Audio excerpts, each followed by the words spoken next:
अब हम देखेंगे डिहाइड्रेशन ऑफ अल्कोहल या अल्कोहलों का निर्जलीकरण कि अल्कोहल के निर्जलीकरण द्वारा हम ईथर कैसे बनाते हैं। इससे हमें क्या प्राप्त होंगे? अल्कोहल के निर्जलीकरण से ईथर। वैसे जब अल्कोहल में मैं इथाइल अल्कोहल ले रही हूँ, इथाइल अल्कोहल का फॉर्मूला होता है CH3CH2OH। तो CH3CH2OH।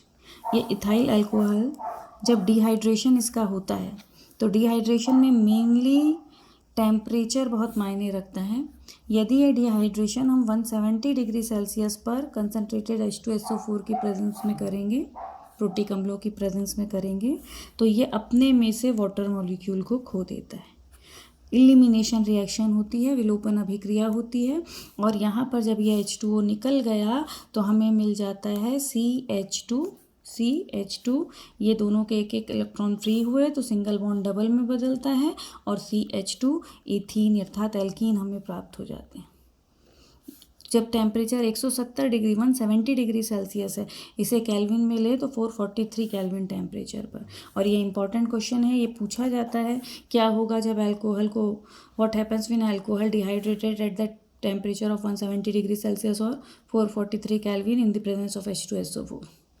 तो H2SO4 डिहाइड्रेंट का काम करता है, निर्जलीकारक का काम करता है, H2O को रिमूव करता है और अल्कोहल को किस में बदल देता है? इथाइल अल्कोहल को। तो इथाइल अल्कोहल बदल जाता है एल्कीन में।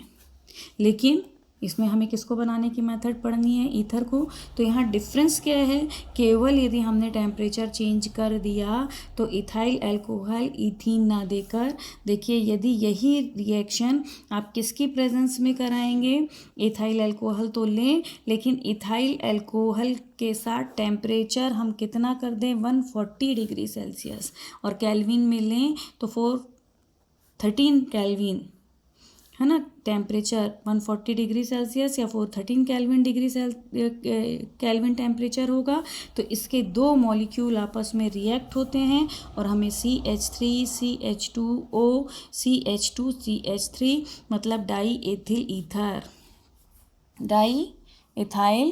ईथर हमें मिल जाता है। इसका नाम क्या है? Di ethyl ether. देखिए रिएक्शन कैसे होती है। तो ये C2H5OH पहला मॉलिक्यूल, ये इसके ही दूसरे मॉलिक्यूल से रिएक्ट करता है किसकी प्रेजेंस में? H2SO4 की प्रेजेंस में। टेम्परेचर कितना? 140 डिग्री सेल्सियस। ये वाटर मॉलिक्यूल बाहर होता है और हमें मिल जाता है C2H5O C2H5 + H2O di ethyl ether.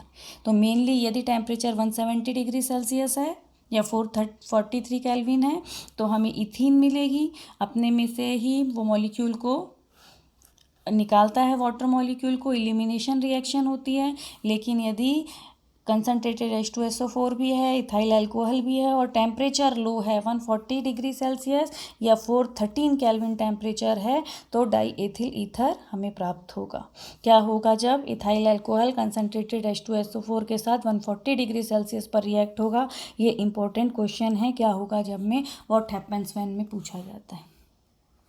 अब इसकी हमें मेनली मैकेनिज़्म पता होनी चाहिए कि ये मैकेनिज़्म क्या है। तो इसके लिए हमें 3 चीज़ें ध्यान रखनी है कि इथाइल अल्कोहल कब ईथर में चेंज होगा। तो सबसे पहली बात, जब टेम्परेचर कैसा है? कम है, लो टेम्परेचर है। लो टेम्परेचर में कितना लो? 140 डिग्री सेल्सियस टेम्परेचर है। दूसरा, जो आपका एल्किल ग्रुप है, यदि ये अल्कोहल से जुड़ा एल्किल ग्रुप ज़्यादा कार्बन वाला हो जाता है तब भी ये रिएक्शन नहीं होती, तब भी एलिमिनेशन रिएक्शन होती है। तो हमारा जो एल्किल ग्रुप होना चाहिए उसमें वो ज़्यादा बल्की नहीं होना चाहिए, वो छोटा ग्रुप होना चाहिए, तब हमें ईथर मिलते हैं। टेम्परेचर लो होना चाहिए, जो एल्किल ग्रुप है वो बल्कि नहीं होना चाहिए, और ये जिस मैकेनिज़्म से होता है उसे कौन सी रिएक्शन, न्यूक्लियोफिलिक सब्स्टिट्यूशन कहते हैं। SN2 मैकेनिज़्म से इसकी रिएक्शन होती है। कभी कभी पूछ लिया जाता है कि एथिल अल्कोहल से डाई एथिल ईथर किस मैकेनिज़्म से बनता है? तो SN2 मैकेनिज़्म से बनता है। अब देखिए SN2 को बोलते हैं द्विअणुक नाभिकीय प्रतिस्थापन, है ना, SN2। तो इसकी मैकेनिज़्म देखिए क्या होती है। सबसे पहले इथाइल अल्कोहल इथाइल अल्कोहल का ये है, इसमें ऑक्सीजन के पास 6 इलेक्ट्रॉन होते हैं, तो 1 2 3 4 5 6 है ना, 6 इलेक्ट्रॉन वैलेंस इलेक्ट्रॉन होते हैं। ये H2SO4 द्वारा प्राप्त प्रोटॉन से रिएक्ट होता है। देखिए इसके पास प्लस है, मतलब इलेक्ट्रॉन की कमी है, तो ये इससे इलेक्ट्रॉन लेता है, इसको ये अपने इलेक्ट्रॉन क्या करता है, देता है। अब जैसे ही ये इलेक्ट्रॉन देगा, दोनों के बीच में बॉन्डिंग होगी और हमें कुछ इस तरह का मॉलिक्यूल मिल जाएगा। अब इस पूरे पर, क्योंकि इसको इलेक्ट्रॉन दे चुका है, इस पर क्या आ जाएगा, प्लस आ जाएगा। इसे कहते हैं प्रोटोनेटेड एल्कोहल। प्रोटॉन है ना उसके पास, प्रोटोनीकृत एल्कोहल। अब ये प्रोटोनीकृत एल्कोहल जो आपका है, ये एल्कोहल के अगले मॉलिक्यूल से रिएक्ट होता है। एल्कोहल का अगला मॉलिक्यूल मतलब CH3CH2OH, इसमें ऑक्सीजन के पास फिर इलेक्ट्रॉन है। तो देखिए ये इलेक्ट्रोनेगेटिव था आपका, ये वो इलेक्ट्रोनेगेटिव था। ऑक्सीजन कैसा होता है, विद्युत ऋणी, उस पर धन आ गया तो वो तो धन चाहेगा नहीं, वो क्या चाहेगा, वो इलेक्ट्रॉन यहाँ से खींचेगा, इससे इलेक्ट्रॉन लेकर वो H2O बनाकर अलग हो जाएगा। अब जब ये कार्बन धनी होगा तो ये इसके इलेक्ट्रॉनों को अपनी ओर खींचेगा, ये तो H2O बनकर अलग हो गया। क्यों, क्योंकि ऑक्सीजन पर धन होगा, पॉजिटिव चार्ज आएगा तो वो अनस्टेबल है, तो ये इसके इलेक्ट्रॉन को लेता है और H2O बनाकर अलग हो जाता है। क्या बनाकर अलग हो गया यहाँ पर, ये H2O। इसने, अब ये पॉजिटिव हो गया है, इसने इसके इलेक्ट्रॉन को एक्सेप्ट किया, और अब आप इसको रिमूव करके यदि इसे जोड़ें तो यहाँ ये क्या हो जाएगा, CH3CH2, ये बचा है यहाँ, ये ग्रुप इसमें जाकर जुड़ा, O पर एक तरफ क्या है H और नीचे क्या है CH2CH3, ये जुड़ा, इस पर क्या आ गया है, इस पर कौन सा चार्ज आ गया, पॉजिटिव, क्योंकि इसने अपने इलेक्ट्रॉन इसे दिया। क्लियर है, ये पूरा ग्रुप आपका CH3OCH3H, ये वाला समूह आपका यहाँ लिखा, इसने इसको इसलिए ये पॉजिटिव चार्ज हुआ। ऑक्सीजन पर पॉजिटिव नहीं रह सकता, ये पॉजिटिव है तो ये इलेक्ट्रॉन, देखिए इस पर पॉजिटिव है, ये इलेक्ट्रॉन को क्या करेगा, अपनी ओर खींचेगा, इससे इलेक्ट्रॉन लेगा और हाइड्रोजन किसके रूप में, H+ के रूप में अलग हो जाएगा प्रोटॉन इसको देकर। इस तरह हमें मॉलिक्यूल मिल जाएगा CH3CH2OCH2CH3।